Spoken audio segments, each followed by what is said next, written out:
মহান স্বাধীনতা দিবসকে কেন্দ্র করে প্রস্তুত সাভারের জাতীয় স্মৃতিসৌধ এই বিষয়ে জানাতে সেখান থেকে যুক্ত হচ্ছেন সহকর্মী হুমায়ুন কবির।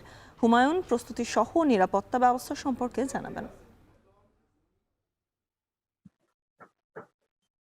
স্বর্ণা, রাত পোহালে জাতির সূর্য সন্তানদের স্মরণ করতে প্রস্তুত সাভারের জাতীয় স্মৃতিসৌধ। সেই লক্ষ্যে কিন্তু গাবতলী থেকে স্মৃতিসৌধ এলাকা পর্যন্ত ইতিপূর্বে জানিয়েছিলাম 3 স্তরের নিরাপত্তা ব্যবস্থা নেওয়া হয়েছে, এমনটি কিন্তু জানিয়েছেন ঢাকা জেলা পুলিশ সুপার।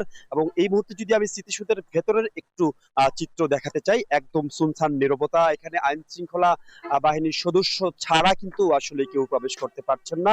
এবং যেমনটি বলছিলাম যে গাবতলী থেকে স্মৃতিসৌধ এলাকা পর্যন্ত কিন্তু 3 স্তরের নিরাপত্তা ব্যবস্থা নিশ্চিত করা হয়েছে। সাদা পোশাকে এবং পোশাকে পুলিশ, সেনাবাহিনী, র্যাব তারা কিন্তু দায়িত্ব পালন করছেন। কোথাও কোনো সমস্যা পরিলক্ষিত হয়নি। এবং স্মৃতিসৌধের যেই ভেতরের যেই অংশটি রয়েছে সেখানে কিন্তু রংতুলির আঁচড়ে বিভিন্ন আলপনা করা হয়েছে। পাশাপাশি ফুলের গাছগুলোকে কিন্তু কেটে ছেটে সৌন্দর্য বর্ধন করা হয়েছে। পাশাপাশি নতুন ফুলের চারা রোপণ করা হয়েছে। তবে বিগত বছরগুলোর তুলনায় যদিও এবার আলোকসজ্জা করার কথা ছিল, আলোকসজ্জা কিন্তু সরকারের একটি নির্দেশনা থাকার কারণে সেই আলোকসজ্জা কিন্তু এবার করা হয়নি। পাশাপাশি গাবতলী থেকে শুরু করে যে স্মৃতিসৌধ পর্যন্ত ব্যানার ফেস্টুনে ছেয়ে যেত, সেই দৃশ্যও কিন্তু এবার চোখে পড়েনি। এবং এমনটি না পড়ার পিছনে কারণ কিন্তু প্রধানমন্ত্রী তারেক রহমান কিন্তু একটি সরাসরি নির্দেশনা রয়েছিল যে কোথাও কোনো ব্যানার ফেস্টুন সেগুলো ব্যবহার করা যাবে না।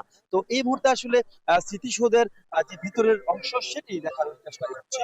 এবং স্মৃতিসৌধের ভিতরে আসলে যে অংশটি সেটি দেখানো হচ্ছে, সেখানে সুনসান নিরাপত্তা রয়েছে। এবং যে রেগুলার যেই আলোক ব্যবস্থা, সেই আলোক ব্যবস্থাই কিন্তু এখানে রয়েছে। এছাড়া কিন্তু ভিন্ন কোনো আলোর ব্যবস্থা কিন্তু এখানে করা হয়নি। তবে ফেস্টিভ্যালের যে বিষয়টি বলছিলাম, এবার শুধুমাত্র যদি একটু দেখাই, আহ, তো এবার আসলে ব্যানার ফেস্টুনের কোনো না কোথাও কোনো ব্যবস্থা রাখা হয়নি, নিরাপত্তারও কোথাও কোনো ঘাটতি নেই। আগামীকাল রাত পোহালে মাননীয় প্রধানমন্ত্রী এবং মহান রাষ্ট্রপতি এবং মাননীয় প্রধানমন্ত্রী শ্রদ্ধা নিবেদনের পরে কিন্তু সর্বস্তরের মানুষের জন্য খুলে দেওয়া হবে এই সৌধ প্রাঙ্গণ। এই ছিল স্মৃতিসৌধের প্রস্তুতির সর্বশেষ নিয়ে আমার কাছে বিস্তারিত। সহকর্মী হুমায়ুন কবির জানাচ্ছিলেন স্মৃতিসৌধ থেকে সার্বিক ব্যবস্থা নিয়ে।